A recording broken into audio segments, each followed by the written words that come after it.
Bena Visunu, Bena Vignonu, Fifa Mao ton nom pour ami. Mon peuple, je vous aime en perdre la raison. Vous m'avez manqué. Le Je suis 13 de avril retour dernier, une figure majeure du panafricanisme, Kémy Séba, a été arrêté en Afrique du Sud. Alors, son nom ne dit peut-être pas grand-chose à tout le monde, mais son histoire est vraiment au cœur des tensions géopolitiques qui secouent le continent. Allez, on décrypte ensemble cette affaire qui est, vous allez voir, assez complexe. Et voici donc le visage de l'homme qui est au centre de cette tempête. Stélio Gilles Robert Capociccia, plus connu bien sûr sous le nom de Kémy Séba.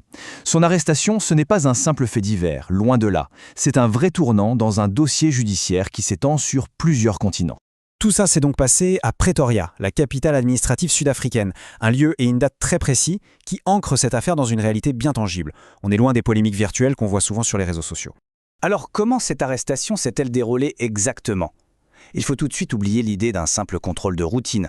Non, là on parle d'une véritable opération de renseignement qui a été méticuleusement préparée. L'opération a été menée avec une précision quasi chirurgicale. On voit les acteurs clés, Kémy Séba, son fils, et ce qu'on appelle un facilitateur. Le fait d'avoir déployé une unité d'élite, les Hawks, avec le soutien d'Interpol, ça montre bien que ce dossier était considéré comme prioritaire. Et puis, la saisie de plus de 10 millions de francs CFA en liquide et de plusieurs téléphones, ça suggère que les enquêteurs sont peut-être sur la piste d'un réseau bien plus large. Très large. Mais attention, Allez, avant de finir, on prend une petite minute pour parler de notre sponsor, Garesis. Et vous allez voir, ça reste un peu dans le thème de la gestion de groupe et des communautés. C'est une application numérique qui a été développée par Cercle Delta. Et son but, il est simple, c'est de faciliter la gestion des cotisations, des paiements, bref, de tout ce qui est financier au sein d'un groupe.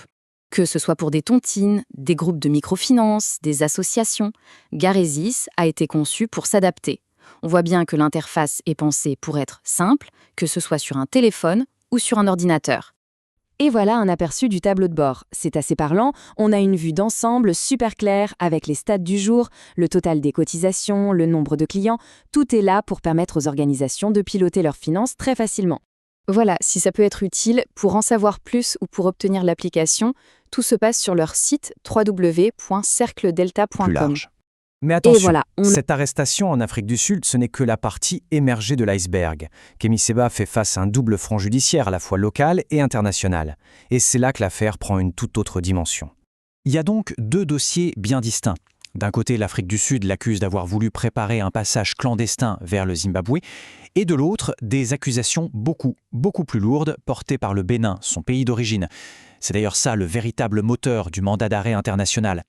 Et voilà la pièce à conviction principale du dossier béninois. Cette phrase, elle est tirée d'une vidéo que Kémy Séba a publiée juste après une tentative de coup d'État à Cotonou. Pour les autorités, c'est une incitation directe à la rébellion. En gros, elle l'accuse d'avoir jeté de l'huile sur le feu. Pour bien comprendre tous les enjeux de cette affaire, il faut d'abord s'intéresser au personnage. Kémy Séba, de son vrai nom Stélio Capociccia, est loin d'être un inconnu. C'est une figure centrale et extrêmement controversée du panafricanisme moderne. Ce chiffre y parle de lui-même. 1,5 million d'abonnés, c'est énorme. Ça donne une idée de sa force de frappe médiatique pour diffuser ses idées anti-impérialistes et critiquer ce qu'il appelle la France-Afrique. Une influence qui, forcément, pour ses détracteurs, le rend particulièrement dangereux. Son parcours est, on peut le dire, assez mouvementé. Il a été condamné en France, puis il a été déchu de sa nationalité française, un acte qu'il a lui-même mis en scène en brûlant son passeport. Après ça, il rebondit au Sahel, où il obtient non seulement un statut officiel, mais aussi un passeport diplomatique du Niger. Et ce document, aujourd'hui, est au cœur de sa stratégie de défense. En fait, cette affaire dépasse largement la simple histoire d'un homme.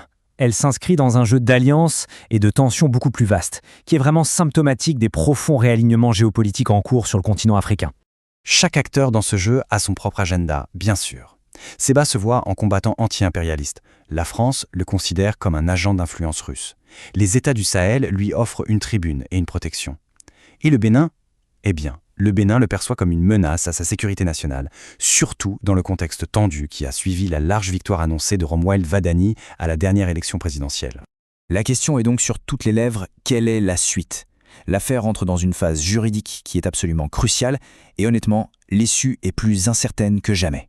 Le parcours judiciaire de Kémy Séba est vraiment à la croisée des chemins. D'un côté, il y a le procès en Afrique du Sud, de l'autre, la bataille juridique pour son extradition vers le Bénin qui s'annonce longue et compliquée. Et au milieu de tout ça, il y a ce fameux passeport diplomatique nigérien qui pourrait absolument tout changer. Au-delà des faits, le cas de Kémy Séba nous force à nous poser une question fondamentale. Ses partisans dénoncent une arrestation politique pour faire taire une voix devenue trop critique. Ses accusateurs, eux, insistent sur son soutien présumé à une insurrection armée. Alors, où se situe la frontière? C'est une question plus pertinente que jamais.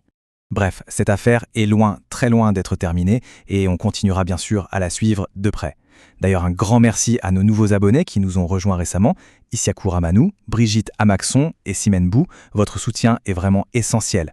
Pour ne rien manquer de nos prochaines analyses sur les dynamiques qui façonnent le continent, pensez à vous abonner et à activer les notifications. Centre de gravité de la révolution africaine au XXIe siècle. Le Bénin a toujours été la boussole et va redevenir la boussole, même si pour l'instant, il est en otage par une oligarchie qui a décidé de vendre notre pays au gouvernement français, au MEDEF, aux entrepreneurs français et à l'Occident de manière générale.